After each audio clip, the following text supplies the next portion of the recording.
All right, welcome everyone to the first ever edition of Offbeat Talks. We're joined here by James Edgington. James, thank you so much for taking part. You are our very first guest. I didn't realize this. I thought this was a long line of guests, but this is very exciting. Thank you. Thanks for having me and inviting me.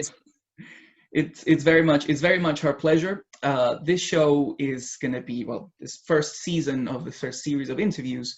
We're going to look at different personalities within the industry, people that have been places, that have done things, and that we can certainly learn something from listening to them. We'll learn about their stories, and we'll get to know them perhaps in a bit more detail.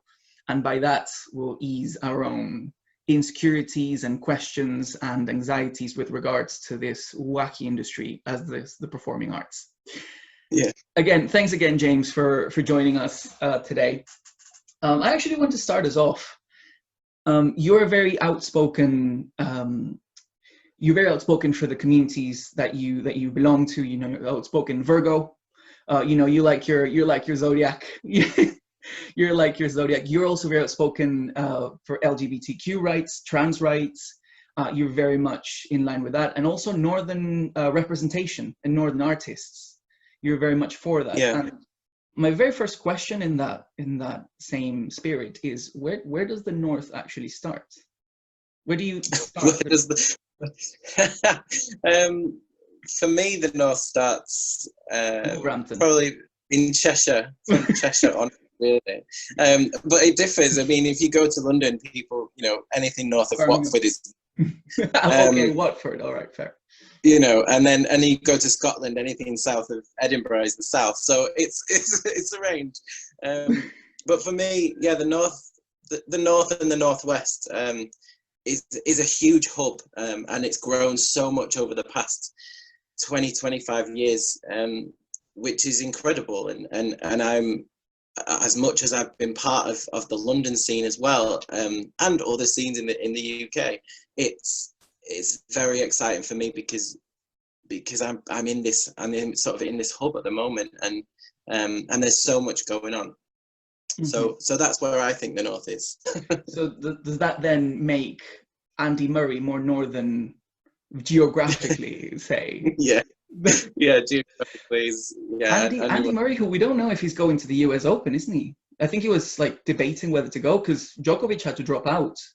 Event, didn't he? Yeah, he did. Yeah, and I think they're doing the French first now in September. So the French Open, they're going to do that, and then I suppose that'll be the first Grand Slam where they'll see how things go, and then it'll be the US. So it's going to be. Yeah, I mean, you've hit on another thing there, which is I'm a massive fan of tennis, and I love playing tennis. So it's great. You've done a bit of research. I like it. lesson for you guys out there: you need to do a bit of research. You need to know who you're talking to. But no, and you've also been an outspoken advocate for tennis. When did you start playing tennis? Oh, when I was 5. So talking about being outspoken, I'm from a sole parent family, so I lost my mum when I was very little, and my dad raised me on his own, and so I'm outspoken about that as well, about men's issues and men's health.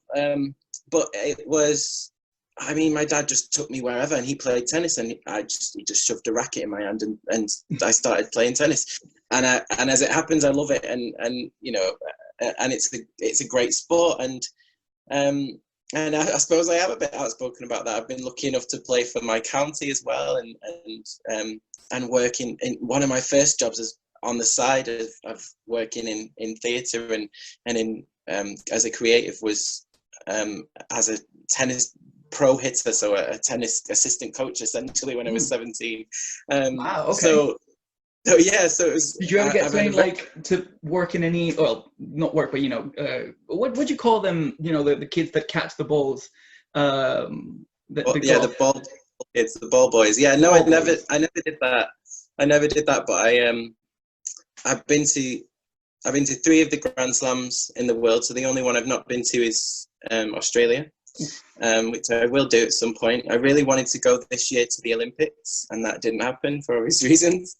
And so I'm looking to hopefully do that next year. But yeah, I love everything about tennis in itself, but I like a lot of other sports as well. I think it's important to be active and to be. I think it's good for you. You know, I find the time that we had off with COVID, I just could not. I had about a day where I was like, right, I feel sluggish already, so I need to start to be active. And so much so that you went to the gym on the 25th itself. 100%, yeah, I did. And my partner, he hasn't really been as active as me. He's just naturally quite well built anyway. So, but we both decided, right, we're going to go as soon as it opens and get down to the gym. Yeah, it was important. Yeah. And so to that, you know, so you started playing when you were 5. That's very, very little. That's very young. Yeah. Which happened first then? Your liking for performing arts, or was it sports, or did one happen alongside the other? Yeah, I think alongside the other, the way my life has gone has just been, everything has been very parallel, just out of necessity and out of survival and everything like that. But no, I'd always been around theatre. Again, my dad was a performer, was training to be in the West End, and was auditioning. He understudied Les Mis in Les Mis back in the day, way back when it first started, and then obviously, you know, mum died sadly, and that was a time when, you know, it was the early 80s, so that was a time when auditions were only in London. You know, we didn't have Zoom, we didn't have self-tapes, and people travelled to London on every audition, and so there wasn't this hub up here where it was very rare if you did get an audition up in the north. So he just couldn't do it, and he just didn't work for him because he was a working dad as well and doing that. So kind of changed his career a little bit, and but then kept going. And I was introduced to it through amateur theatre, which some people say that, you know, have a bit of snobbery about it, but there are plenty of people in the industry who've come through amateur theatre.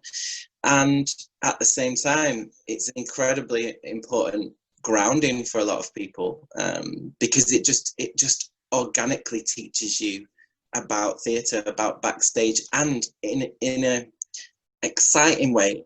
You have to muck into everything.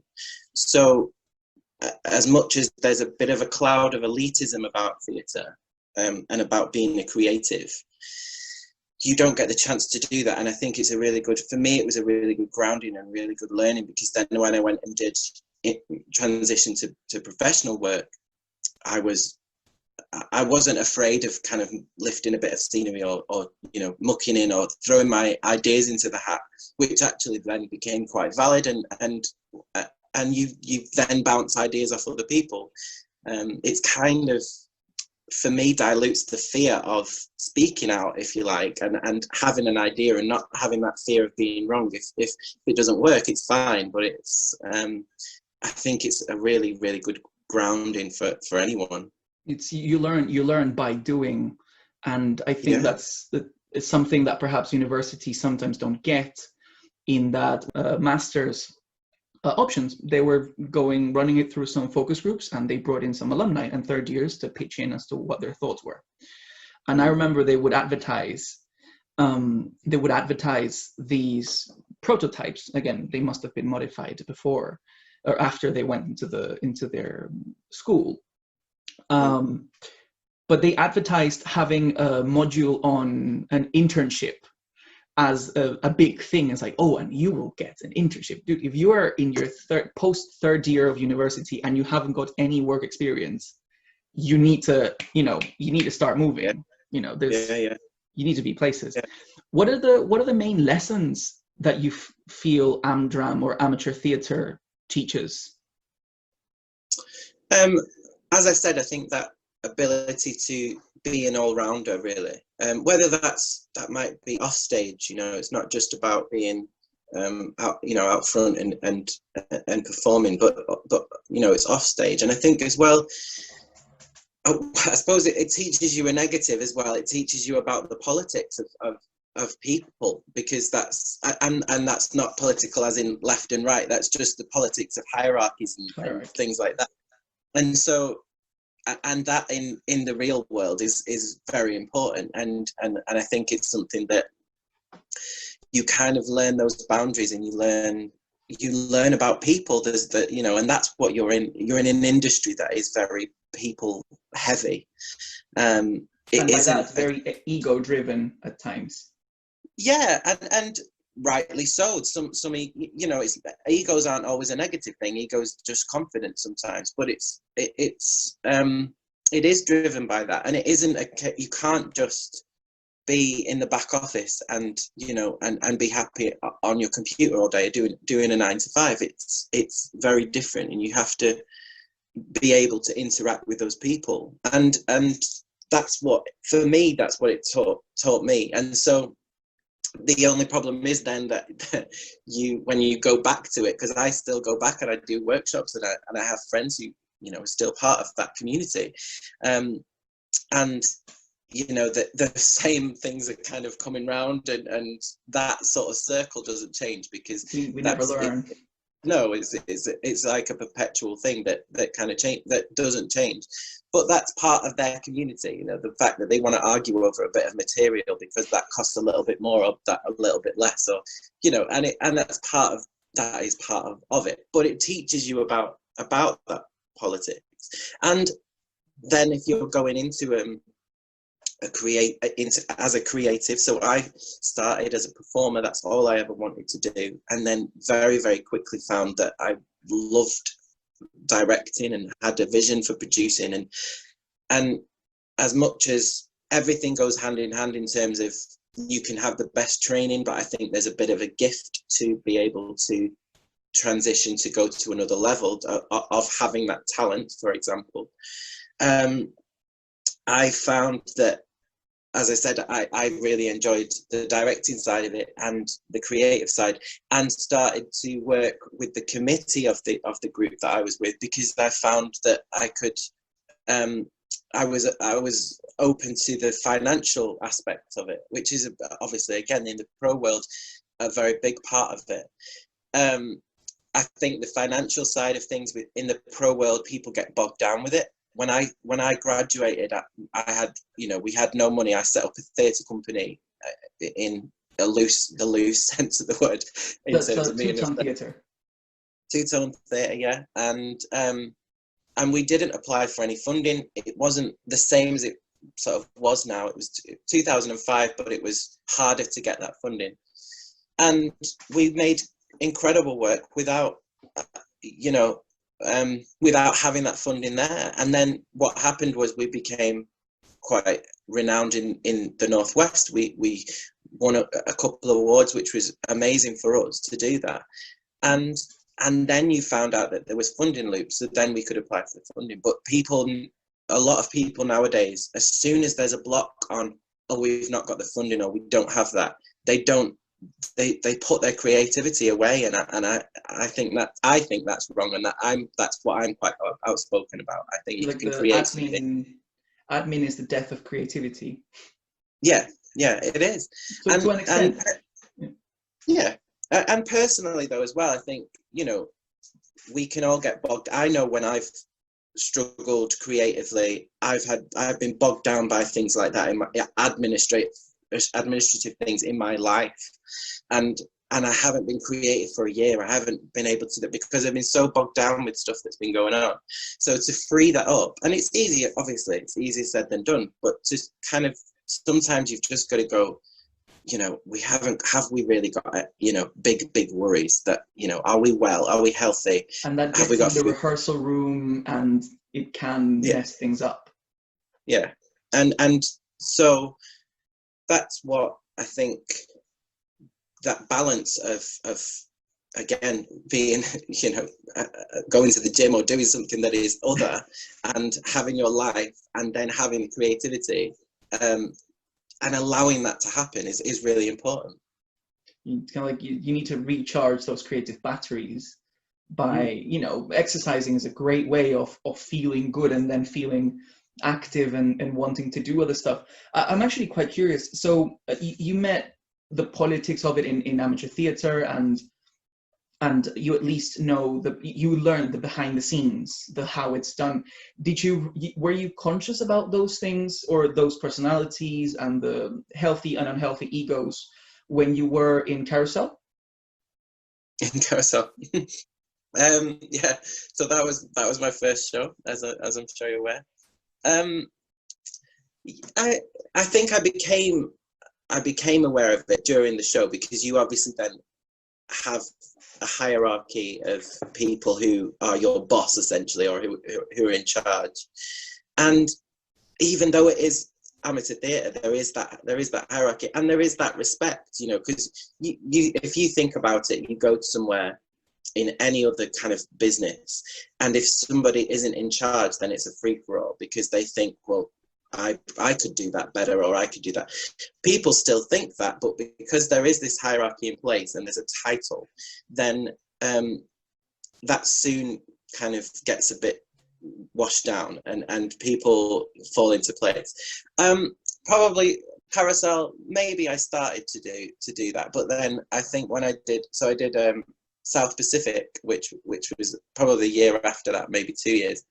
And we didn't. I was played Jerome in South Pacific, and we were supposed to be in Bali, and I was supposed to have a tan, and basically they covered me in Bisto gravy, right? You are, and this, wow. Oh, so, and I instantly, one thing, I mean, it didn't sort of, it didn't make me black up, it just made me brown. It was like putting fake tan on a kid. Yeah. But it was like instantly, so I have quite sensitive skin, so I came out in a rash really badly. My dad wasn't in that show as it happened, he was working, so he kind of went crazy at this. And I was only 8, and I went, you just can't do that. You can't do something without asking somebody's permission to just put, like, this is what you're going to do. So that was my first, I think, real moment of going, you can challenge things, and you can, and there is politics within, without knowing what that meant at that time, obviously. But that was the first time I kind of thought, right, this is where you have to speak up for something that's not right, you know. And however northern you are not a living, moving Sunday roast, so you don't deserve gravy powder, or it was, oh god, I hate to imagine that. Yeah, so you learned, you got a glimpse of something that perhaps is not taught enough, or can never be taught enough, but that is workers' rights, that we are workers within the industry, and we have to put our boundaries and red lines. So after Carousel, how many more shows were you doing alongside school? That would be. I probably did about 6 after that. That were with an amateur group, and then when I was 15, 16, I started. That was very musical theatre, and quite old school musical theatre. I found pop music, and I found that I was quite good at riffing, and I found out, I had this thing for Mariah Carey, and that was my life. And so I went into doing that, and wanted to be creative with that, and thought, well, I can write some lyrics, I can do this. I wouldn't call myself a musician, because I don't play music, but I've got a good ear for it. And so I met a couple of people who had studios and who were wanting to write music. And I basically wrote an EP, which was 3-4 songs. And that was early days. No, so I never really released it. It didn't really have a title. It was just, it was before early days.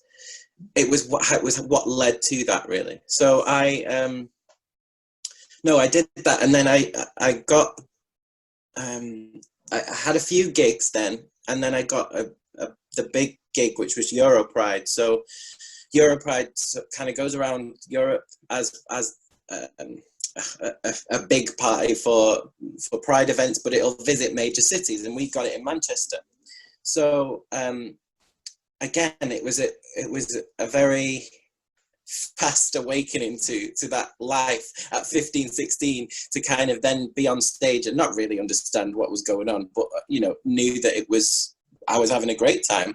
And then I did a set that was 20 minutes, and the pop world is still very different, but was very different then. So I did a live set, which was 20 minutes, and there was this boy band on. They were called Too Close at the time, from Ireland, and they mimed for 20 minutes. And their manager afterwards came up to me and said, "Oh, that was great. You sang live for 20 minutes." I was like, "Babe, give me the mic. I'll do 2 hours." Do you know what I mean? Like, it wasn't going to be a problem for me, but it wasn't done, in that way.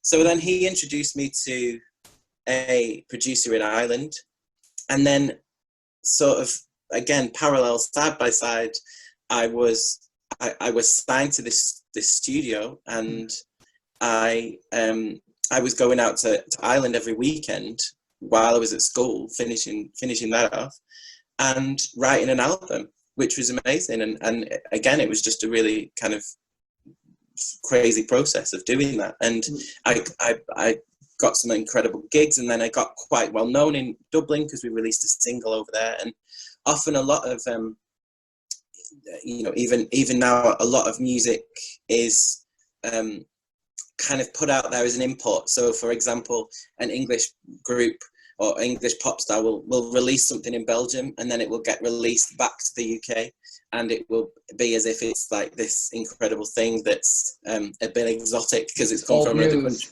It's old news down in continental Europe. Yeah, so that's the world over, really. I think that it happens quite a lot. And so yeah, and I was still interested in theatre. It was just that I went down that route, and then it got to the point at which I was going to university, and I decided I wanted to go and do theatre and performance. And before we get there, because I definitely want to talk about your uni days, and kind of as a prelude, because I wanted to ask about Andy Reynolds aside, but since you were little, what was the music that played in the Reynolds household that you could, sorry, not Reynolds, on the Edgington household, that you remember, like very first artist or single or musical or album that you first caught? Mine was the Beatles, and it was a cassette of the Red Album. But I had no idea who those were. I just knew I liked the music. Yeah, I was Shirley Bassey. I mean, I have a very similar kind of taste to my dad in that we both like big singers. So the bigger note then the higher note, the better for me. And then I got, like I said, I kind of found riffs through Mariah Carey and was like, this is amazing. But I think I've been brought up. My favorite musical is Miss Saigon, and nothing has got me as much as that. I think the music's incredible. And I know it's a big musical, and people will be like, "Oh, you're a sellout" and all this rubbish, but I don't care. I'm old now. You've come a long way since The Gravy. Yeah, absolutely. I mean, there are a lot of. I mean, one of my most favorite musicals, more modern, is the last 5 years, and it's just so clever, and the music's beautiful. But I was brought up on Les Mis and Miss Saigon, and then I think a bit later on, probably before I went to uni, or just about on the cusp of it, I went to Manchester Pride, as it happened, and was given a sample CD of a musical, and I went home, and I know every word, and it's Rent. I was just given, Rent was just phenomenal when it came out. And again, probably, I mean, how old is Rent now? Like 20 years or more. And so it feels old, but to me, that still feels like a brand new musical, and it's just so raw. And the talent that came out of that original Broadway cast, like Idina Menzel and Taye Diggs, all these kind of incredible people. So I think, so for artists wise, big singers, Barbra Streisand, Shirley Bassey, big singers like that. But then I was a massive fan of Aretha Franklin as well, and I think that was a case of finding an old CD that of my dad's that I found. And then musicals, like I said, it was your Les Mis's and your Miss Saigons, and you know, coming through amateur theatre, your Rodgers and Hammersteins and all of those kind of classics, which is they're just beautiful music, you know, really. And you can't beat those kind of classics. The Lincoln Center released, I think it was in April, now that everyone's releasing their material, they released obviously the most recent youngest cast reworking of Carousel, actually. So, and it's this, obviously the Lincoln Center is massive on its own, but they bring this massive orchestra and they do a piece for the intro, but they do a piece on their own, even well before the actors are there, but everyone's cheering and loving it. And the grandioseness of things is something that can, I think, only be achieved in musical theatre. How important is it to be open to everything, pop, the classics, to watch everything and absorb everything as an artist? Oh, really important. And I've had to make myself do that, because it's very easy for me to just listen to Aretha all the time, you know, or listen to one type of music. And so I became a little bit obsessed with sort of B-sides as well, because I just found that there was so much great work out there that wasn't getting acknowledged. And we'll probably talk about this, another project of mine later on, but that kind of really honed in on that.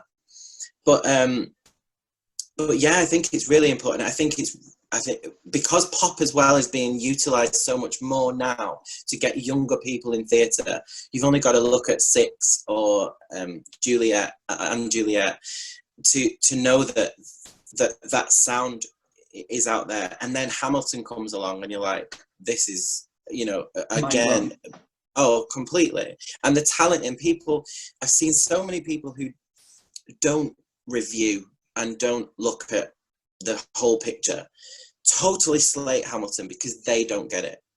Now, I would never do that, because just because I don't get it doesn't mean that it's rubbish. It's just that it's not for me. But I can always acknowledge that there is talent in that. Now, I mean, Hamilton's incredible, I think, but the talent that was on that stage for that show is mind blowing, you know, and it really has opened up theatre for a new and young audience. And I went to see, a friend of mine was in Six, was on tour in Six, and I went to see that, and I went to the stage door, which I don't think I'd done since I was 16, just because I just wanted to see her, but I was rushing. I was like, oh, I've got to go. Mm-hmm. So it was so incredible, because there were kids there who were, you know, 13 or younger, who were, it was like it was a pop band, but it was musical theatre. And I was just like, they've done it. This is what it should be like. And it was brilliant. But equally, I would love those kids to kind of sit down and have a listen and have a watch of some Rodgers and Hammerstein and the old stuff, because I think that's informed a lot of work that's been done going forward, hopefully, and inspired it.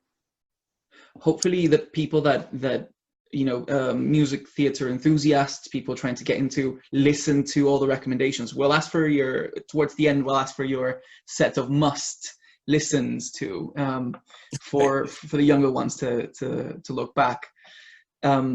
So I want to ask about Andy Reynolds, just on the surface of, you were engaged with pop music, you came from obviously this musical theatre background, and when it comes to producing your own stuff, obviously you had the EP before, but how was working with Andy? Was that the first time working with a professional, you know, coming from the amateur world? Was that the first time going, all right, we're doing an album and we're working? How was the process there? Yeah, apart from my EP before that, which was with a guy called Steve Southern, who years later and every 5 years I end up working with him. He's just one of those people, and he's just incredible. He has a studio in Media City now and does a lot of stuff for a lot of things for the BBC and different shows. But yeah, apart from that, yeah, it probably was in that respect. It was incredible, because he was very it was very daunting the first time I met him, because so I always just was like, oh, well, I'm just a singer, you know, I'm here, I'm singing. He's like, no, that's fine, that's valid. But he could play everything, you know, he can play everything. He's not gone anywhere. He can play everything, and what I got from Andy was that if there was he was a total perfectionist, but if there was something he couldn't play, he'd learn to play it, and he'd keep going and he'd keep pushing. And yeah, we worked really well. So we kind of just sang through a few songs that I liked. We played through a lot of music, you know, listened to a lot of music that I liked, that I was influenced with. He was probably the first person who introduced me properly to Stevie Wonder. It was something, I was very much interested in female artists, but I don't think I'd found a male artist. And Stevie Wonder is absolutely phenomenal when you really listen to what he's done in his back catalogue of work. And Andy was a massive fan. And then you think that somebody is so talented and they play every instrument under the sun, and then he starts to sing, and he just floored me. I was like, you can't sing as well, and he could just do it all. But then you find that a lot of producers in that industry, true ones, can, you know, and they are total all-rounders, and they've just taught themselves to do it. That's the standard. Yeah. And so for me, that truly was mind-blowing, that I was working with someone, and one of the best times of my life, because we would work till 4 a.m, 5 a.m, and create and write and laugh and cry, and you know, everything would happen, and I'd storm out because I wasn't getting it, and I'd storm back in, and then I'd get it, and it's just, it was incredible, an absolutely incredible time. And I felt, again, I was doing it away from home. I was, obviously Dad would come out to Ireland, but I would go out and record in Cork, anyone who knows that, in South Ireland. And yeah, it was an incredible time with Andy. And I wrote, like I said, I could write a melody vocally, and then he would put the music to it, and I would write a lot of the lyrics. And we just had an absolute ball with it. And it, like I said, it is one of my most important memories, because for me, I love working hard, and I can't do anything that I don't love, because it's got to be part of my life. So I've got to want to walk out of the door and go somewhere that I'm going to be happy, you know, when I'm there. Whether I'm working for 24 hours, 48 hours straight doing that is irrelevant. And again, that in the real world, that's where the 9 to 5 stuff you get a bit bogged down, because you're like, oh, I'm here till 5. I didn't ever want to become that person who went, what time is my lunch, or what time do I go? So for me, that whole period set me up so well, because it was everything I wanted, and we were creating some good work, really, you know. You would work as hard and as long as it needed for the project to well, from start to finish. Do you consider yourself a workaholic on that note? I mean, if it's a dictionary description of what that word means, then yeah, but only because I just, like I said, I didn't ever want to be that person who would just be ready from, you know, I'd be looking forward to going home or clocking off or doing that. I wanted to absorb myself into it. Plus, I've not known anything different. My dad is a workaholic times 1 million. You know, it's been his life, and he's everything he has done for me. He's got a place in Barcelona now, and that's where he's kind of basing himself after so long of looking after me.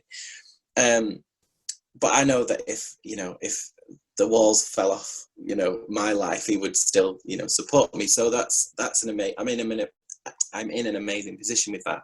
But he's taught me everything I know about work on that level. Yeah. You're sort of the father and son of the workaholism in a sense. Yeah, something like that. Yeah. Yeah.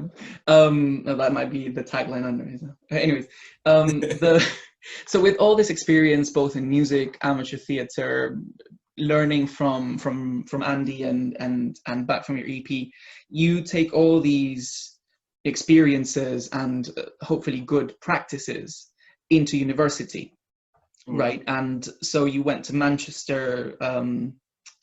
Is it the Metropolitan? I think it's called. Yeah. Yeah. And how was the training there? What was the actual degree, like the name of the degree that you did, and what was the training in there like? So I went through clearing. So I didn't really, because I was doing the album at the time, I wasn't going to go to drama school as such. So I ended up also when we did A levels, it was the first time ASs had come in and A2s and all of that, and nobody had I nearly swore then. Sorry, nobody had a clue. Try and edit that out. Yeah, I didn't do it. I didn't say it. Nobody had a clue about scoring and marking. It was a brand new thing that we, and students who were getting A's were getting C's, and and then obviously that cascaded down. So if you were getting a C, it was terrible. And so a lot of people that year went through clearing. Now, and I'd been doing okay. I was never an A-star student, but I've been doing okay in what I was doing. But it was the scores that I ended up getting weren't great. I got my A levels, but it wasn't what would have got me into a uni. So I went through clearing anyway. Mm-hmm. I found there was a course that was 2 years old called Contemporary Theatre and Performance that was at MMU. So I applied for that, went through clearing. I got in, and then as it happened, because it was quite a new course, the same tutors, apart from a couple, were teaching for the acting degree, which was the drama school, at MMU. So we ended up having the same sort of units and the same tutors for our degree, which was just absolutely incredible. So David Shirley was my acting tutor, and he'd been based at the RADA, and then he came to MMU. Now he's head of I don't know. He then became head of acting at MMU, and I'm pretty sure he's still there. He might not. He might not be now. But anyway, so he was just one of the examples of the tutors that we had, and then other tutors that we had their own theatre companies and things like that. So they had this sort of background in developing things from the ground up. We had an American tutor who was part of like the happenings in New York in the 70s. She was called Nancy Riley McVitie. And if anybody needs an eye-opening experience of theatre, then they need to see the Worcester group. She was part of the Worcester group in New York, and they famously performed The Crucible while they were on LSD. And there are moments of that, and I'm not condoning taking drugs of any form, but there are moments of that on YouTube that are just fascinating. And she, as a character, to come into our little studios in Manchester was just out of this world. So my experience and my getting into that was weird, but at the same time was just amazing. And I feel like I went through MMU's kind of acting school anyway, but we had with a little bit of flair, with a bit of extra. So it was quite good. Now that you mentioned the Worcesters, they remind me a lot of Force Entertainment in that you can't imagine that sort of stuff going on, like happening on stage. No. But it is interesting that you mentioned the Worcesters and that particular area of their work, because you wrote a column or a piece in the Bolton News on the Edge with James Edgington, where you talk about the tragedies of the deaths of big names, and some of which went through drug abuse as well. So yes, it is a very rewarding, and the fame and everything, but when you actually look kind of underneath the curtain, behind the curtains, it's a different reality. And then those egos, then you can see a human being not as someone with a massive ego, but maybe someone who is defensive. It's the reimagining of people. And those stories, I believe, are incredible, especially, those that end up in tragedy, but they teach people a lot about us human beings and how we need to look after each other. And to that, you're right. We've seen it for decades with the likes of Marilyn Monroe and Judy Garland, through our very own Amy Winehouse. Talent that is halted far too soon. In the midst of your degree, you underwent very sensitive surgery, and then you had to reinvent yourself and reinsert yourself back in the business. How was that, jumping back into finishing your degree and then later on jumping into other stuff? Yeah, so it was 3 weeks before my 21st. I was diagnosed with testicular cancer, and it was very fast. I was in hospital within those sort of 3 weeks, and it was just, I had to stop at that point going to Ireland, because that was my birthday, September. So I was doing a full kind of summer out there, and it was just on the point of releasing. I think we just released a single, actually. And then, so that was the big thing. And then I was going into my third year, which again was huge for me. And we had been working through the summer on our performance. So we did as many performing arts students will know, final performances and things like that, and whether that's a play that's given to you or a piece that's given, or we were devising our own. So it was really important to us. And again, this was the first thing for me where I thought I could get, it was going to be a devised piece where I thought I'd sort of taken the charge of being the director in our group, even though there was 5 of us working together collaboratively. It had been channeled where I was that role, and it was really exciting to me. So yeah, we were doing that, and it's that whole part of my life is a really weird blur, which sounds ridiculous because it was so important. But again, I was so obsessed with the work that on one hand I was gutted that I had to stop recording, but on the other hand I knew I was going into something that was going to be really important and define sort of the next few years for me. So I just focused on that, and then had my operation and got through what I needed to get through. Was on pretty heavy drugs, as you can imagine, afterwards, and I just took a little bit of time off, and then as soon as I could get back into the swing of things, I went and slowly sort of integrated myself back into rehearsals and things like that. And I think by the November time, I was back in sort of full swing, really. So much so that you graduated and then went off to do musicals and touring around. Yeah, but again, what was very bizarre was that I sang once, and that was just in a showcase when I was at uni. So it was very strange for me because we didn't do any musical theatre. It was very like I said, it's contemporary theatre, and and my music was very separate. My friends knew that I was doing that, but I never brought it into anything that we did.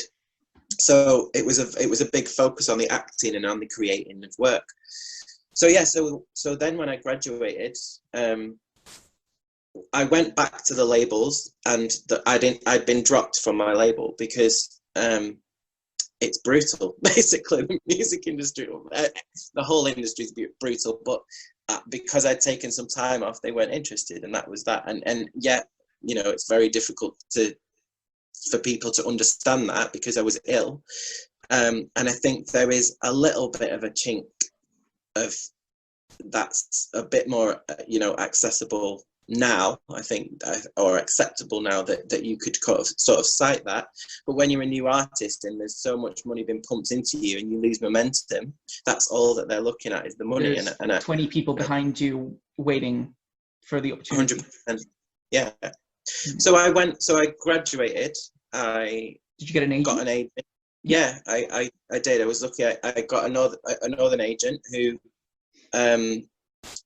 so there's a guy called David Johnson who he was linked with an agent called Lane Management up here, and they do theatre and television. And I think one of my first jobs was I was a bandmate in Hollyoaks, and then I ended up auditioning for musicals and could do it, and that was, again, it was something that was it. I was off. At the same time, though, I was a realist, and I thought, well, there are certain areas I'm going to have to put myself into. So I set up two-toned with a friend, Martina, and she was in a similar boat to me, and we ended up making ourselves go to the theatres that we wanted to with our work, and we got commissioned to do it. So we got commissioned by the Royal Exchange in Manchester, the Octagon in Bolton, and we did some work in the Unity, and there was the CUC in Liverpool, but that CUC's gone now. But so we took over that Northwest thing, and we were, it was great. It was 2008, a couple of years on from that, and we were doing really well with what we were working on. So yeah, everything was kind of working out in that respect. And then I got some work down in Northampton, and it's been in the news recently, actually, a park called Wicksteed Park. Mm-hmm. It's like the oldest theme park in the UK, and they have a theatre there, so I got a musical down there. And then at the same time, I was so close to London that I would go and maybe do open mic nights or things like that with who I could down in London. Started to meet casting directors and be part of that. How was that networking? How was the moving around sort of, how would that go? And I'm thinking about this because, I mean, young people now are going to have to start somewhere, and it's always helpful. And I think that's why I'm so grateful that you're here with us, because it's usually I'm out of uni, I'm out of drama school. How do I move myself? Where do I start? What do I even do? Yeah, I would say, this is my notes from you, and my top note is network. Is the biggest thing that you can do is network. And a lot of people, again, will say, I don't know what to do. I don't know what that means. I don't know what to do. I don't know who to meet. Always think of the worst thing that can possibly happen. And if you're going to ask someone, so I will, throughout COVID, I've met people who have enhanced what I do, and equally now, because I'm in a position that I am hopefully I've enhanced what they do as well in a way. But there's been a collaboration, and it's only by reaching out to people and saying and taking opportunities. And so, contacting people and saying, can we have a coffee? Can we have a Zoom? Can we, and that nowadays, again, when obviously the internet and Skype and things like that were all there, but it just wasn't like, oh, shall we jump on a Skype? It was like, you have to meet someone face to face, blah, blah. So I would say the biggest thing that you can do is to network. And that is literally finding people, and on LinkedIn, on Facebook, on social media, and just reaching out to them to say, can we grab a coffee? I've got this idea, or I just want some advice, and play on people's egos a little bit as well, play that you need them, because you research them. Yeah. But then absolutely research them. Researching them is very important. But then you'll also find that the world is very small. It feels very big when you graduate, but then you'll find people if you've done, as you have, your research on me, there will be a handful, if not more, people that you know that I have been connected with, because that is just the nature of the beast. I'll ask for the contact later. It's a very small world, and then those people, some of those people will become friends, some of those people will become colleagues, some of those people you'll never speak to ever again. Become enemies. Maybe not enemies. And so to the previous point on networking and getting, you know, being nosy and getting to investigate, I think it's now more it's easier now that the mindset for getting Zooms rather than coffees and chasing people around, it's a lot easier. What would you say so that's on the perhaps on the performance side and kind of getting involved with projects, but you also were quite self-made in that you produced and established the projects that you wanted to start, such as, you know, founded the Bolton Pride. You're now releasing material for Voices and Lyrics, which I quite enjoyed. Your first re-edition of Voices and Lyrics at the Jennifer charity. Like, what is when you want to start, say, these projects, how did you go about it? I suppose the first one was the charity. I mean, it was very passionate to me, and I think that's, again, it's having that passion and that drive. And another one of my notes is stay motivated. So yeah, for me, it wasn't. I think it's more about being multi-dimensional for me personally. And if you look at old performers like Judy Garland's, your Frank Sinatra's, they could do it all, you know, and they were businesses in their own right. And what's happened is, between then and now, there's been a shift. In the 90s, people were very one-dimensional.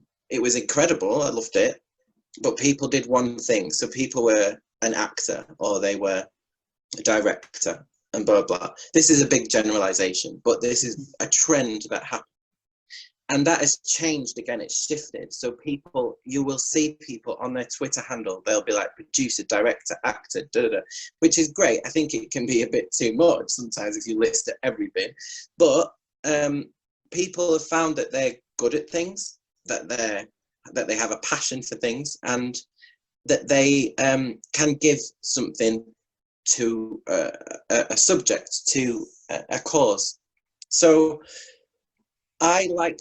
rather than just throw myself into something that I might not know a lot about, I knew a lot about being a bereaved child and the things that my dad went through.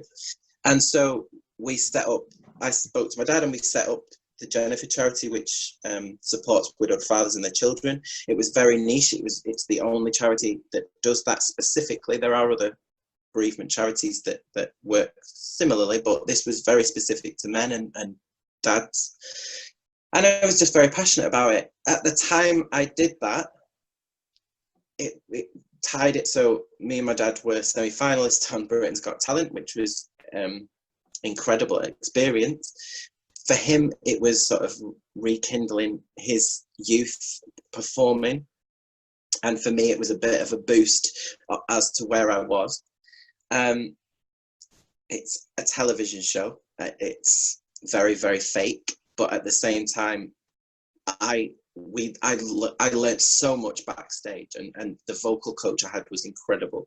I'm still in touch with them. We worked with Nigel Wright, who anyone in musical theatre knows Nigel Wright. He's Andrew Lloyd Webber's right-hand man, and etc. So those people, those things we could never. No one could ever take those away from us. They were incredible things. And luckily, as a springboard, we were able to then promote the charity, which was great. And so organically, I learned a lot, because I learned that what a press release was, what you needed to do PR wise, you know, how to speak in interviews and things like that. And it was exciting. Luckily, because I'd been sort of groomed for that when I was younger with the label, I had that ability as well. So it wasn't like me and my dad had just walked off the street and suddenly we're on talent. So yeah, it was about having, for me, it was about having a passion. Again, years later with Bolton Pride, setting that up, it was one event. So hate crime became a thing 6-7 years ago. It's always been there. It's just that it became a case study, if you like. So the police took it on as it's a law now. So, you know, committing a hate crime is illegal. And the police brought it in as a statistic review. So the stats were released about 6 years ago in Bolton specifically, and homophobia had risen 135%, which was just staggering for me. And in my area, Bolton is surrounded by major cities, you know, Leeds, Manchester, Liverpool. So, and they all have massive pride events. They all have a lot of quite a big scene for the LGBT plus community. And so for Bolton not to have that and to have this sort of red alert thing on it due to hate crime was staggering for me. So again, it was a passion driven thing, but then what I'd learned from those over the 10 years with the charity was huge for me again, because I could put it into another level. So yeah, I think it was just keeping that passion going. And then the two things then you know merged together. So I predominantly look after the festival for Bolton Pride, which is great because I have those contacts and those people who I've worked with for years, who I can now tap into a little bit and ask them if they can come and perform. And we get for a little town in the north, we get a really good show, which is great. and a lot of that has got to do with, it's one thing to be outspoken, say on social media about a particular topic or a particular group, or you know, being from the north, the south, London, West End, you know, you belong, we seek to belong as human beings. It's another thing to then take that which motivates you, put it together with the know-how, or at least an interest into looking, right, I want to start a project on X that interests me, be it LGBTQ rights or northern representation. So it's one thing to just vocalize it. It's another thing to then go and say, right, I'm here by putting a springboard, hopefully a springboard for northern talent in voices and lyrics, or at least for the talent that I know of, and showcasing new people. Obviously, I've only was able to see voices and lyrics on YouTube, and I'll subscribe to your channel soon after this. But what were the nights, or at least how was the process? You mentioned it a bit during the little intervals at Voices and Lyrics, but working with the Octagon and setting that up, how did that come from an idea into an actual night that then was repeated time and time again? Yeah, so I think that was something I was touching on earlier. Voices and Lyrics was about B-sides for me of musical theatre. So two things. So I had a very, very late night listening to Scott Allen. So 4 a.m, just blitzed Scott Allen. And it was the first, Kiss the Air was the first song of Scott Allen's that I'd ever heard. And I was like in heaven and in tears. And then listen to that. And I, obviously then Spotify is an incredible, again, top technology is amazing because it gives you other options and it gives you signposts you to other things. So I discovered all this incredible music, which was wonderful for me. And I was really annoyed I hadn't heard it because some of it was 5 years old, you know. And I was like, well, why have I not heard this? So then I researched it and found that it's all over London, but nobody's doing it in the Northwest. So I was like, right, okay, there will be, but it's not out there in a big way. So I went to the Octagon with an idea. Luckily, the Octagon were on my radar. They'd commissioned my theatre company, so I knew the people that were there. It was one of my first jobs. I worked on stage door at the Octagon, so I kind of knew the people in there. I just went and pitched the idea, you know, in a quite casual way, and they approved it, and we went for it. And then so obviously at that point it was just a one-off thing, but then it became something, and the people who were in it were passionate about it. And you find that if those, you know, if that passion is sent back to you, that you want to do that again. So we ended up there's a musical theatre bar in Manchester called Oscars that was, it's changed ownership now, but we went to them and said, oh, we've got this, would you like a bit of live music on a Sunday? We weren't too worried about pay at that point. That's me being me again. I was just like, we just want to do it. But they said, yeah, and we'll pay, you know, we'll give you a bit of money and blah, blah, blah, which was great. And then we got, so we got a monthly residency, basically, in a musical theatre bar, which was phenomenal. And then we got a festival. So we got the World AIDS Day Festival in Manchester, and they asked 4 of us to go and sing sort of 4 songs throughout the night, which is again heartbreaking but beautiful night where everyone's got a candle, and you know, we were singing this material, which was just beautiful. So, and then it just developed then, and so we went back to the Octagon and went, we can make this bigger, we can bring it to the main house, you know. And I just didn't leave until they said yes. So that was where that came from. Who is they? You know, because I'm imagining already people's like, yeah, but who do you talk to? Where do you, you know, do you send it to the @info? You know, no. So I always work that if I can get to the top, then there's no point talking to the middle, because the top person is going to make the decision. So I'd always aim for that person. Luckily, I got to the top. So I got to the artistic director, who at the time was Elizabeth Newman, who's now in Scotland at Pitlochry Festival Theatre. And Roddy at the Octagon is, he's the CEO of the Octagon, and he was very open to it, even though he would hands up say, I'm not going to make artistic decisions, but you still, you know, it's still important to kind of please those people. So yeah, so it was the artistic director. You know what, probably quite a lot of luck, but I think if you aim for where you want to go, then you're gonna, at least somebody's gonna notice you somehow. I think you've got to be there as a face. You've got to go, you know. I don't think it's good to just send an email and hope for the best. And you know, there's always a follow-up. So I would suggest, if you do that email and you do want to speak to someone, then follow it up. If you've not heard anything, you know, within a couple of days, everything's instant. Follow it up with a phone call. There's a fine line, because you don't want to annoy people. As well. Yeah, and you don't want to go too far with it, but make yourself, put yourself in the room really with those people.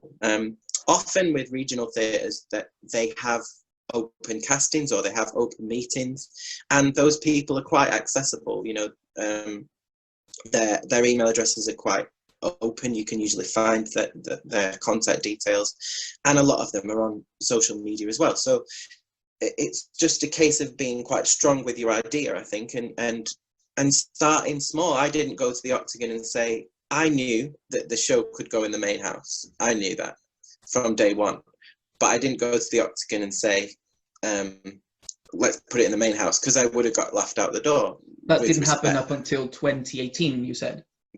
Yeah, that's right. Yeah. And then we've done it at the we've done it in the main house 3 times, so, which is amazing, and 1 time with Kerry Ellis. So you're like, come on, that's where it goes. So yeah, it's having an idea, aiming for it to be as big as it can be, but being realistic and starting it somewhere. And it's a journey, you know. Things like, I always kind of cite Mrs. Brown's Boys, which I'm not a massive fan of, but I'm a massive fan of the work, because that show started as a radio play, in a little village in Ireland and surrounded by all of Brendan's friends and wife, and then became this huge show, and now goes out and tours on theatres and things like that. He's kept the cast very, similar, but the work that was done for that, he would have in his mind gone, this is BBC prime time. There's absolutely, no way that he hasn't, but he's worked at it, and there is the work to be done, and that's the hard bit, but you've got to love it to do it. And every idea is possible because, and it can grow into something huge if there is enough conviction and work behind it. I mean, look at Avenue Q. Who thought you could, it's like, it's great, and it's very politically charged as is, but it could be considered, you wouldn't want to pitch that for a sellout show that goes on a main stage or in a big hall. Yet it does work, and it is incredibly funny, and it is challenging, but it's also Avenue Q, and there's nothing like it. Yeah, absolutely, and it's just hit the niche, and but the work that would have gone into all of that, the workshopping and everything that did go into that show will have been passion as well, and that's the big thing. Yeah, we're coming to the end of this great conversation, James. You've been really generous with us. Really thankful for that.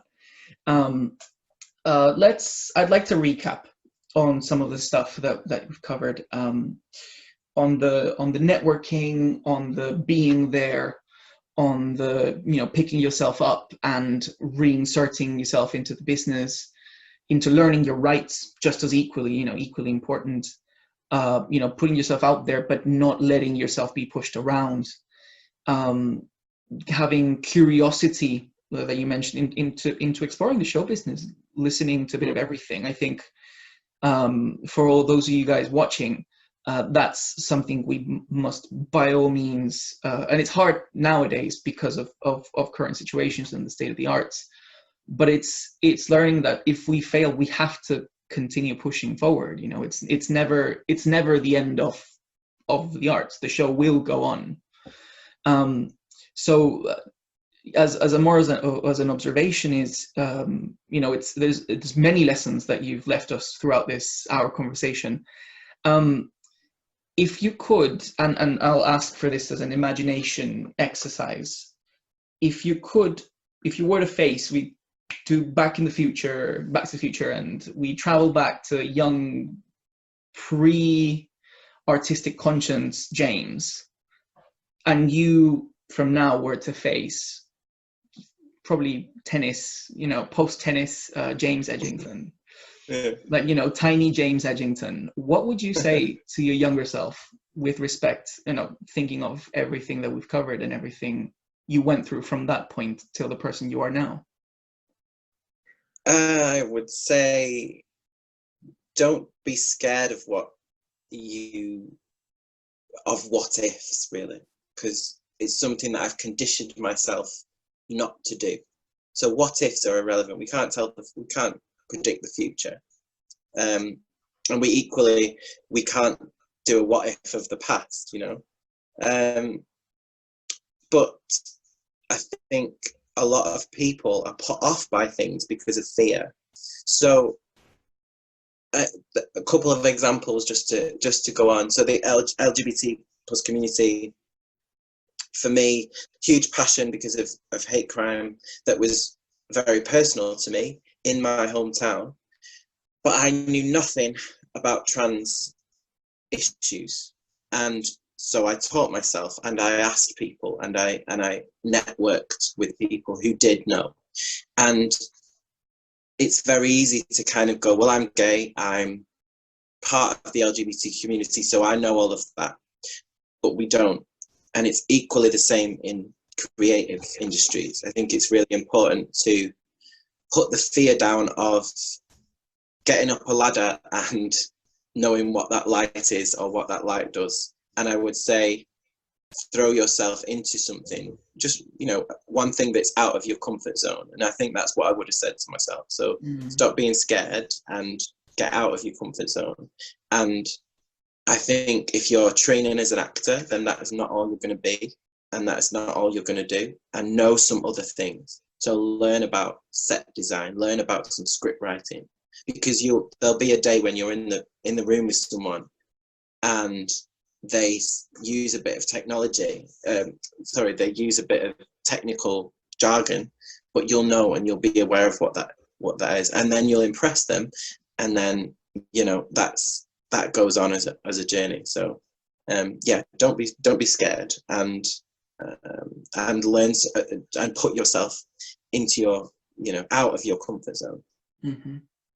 Thank you very much, James, for our very inaugural first interviews here of Offbeat Talks with you, James. Thank you so much.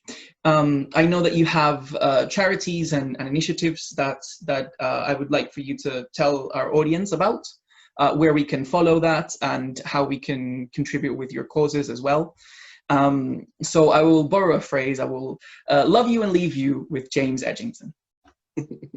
Thank you so much, Eduardo. It's been lovely. So thank you for having me for the first one.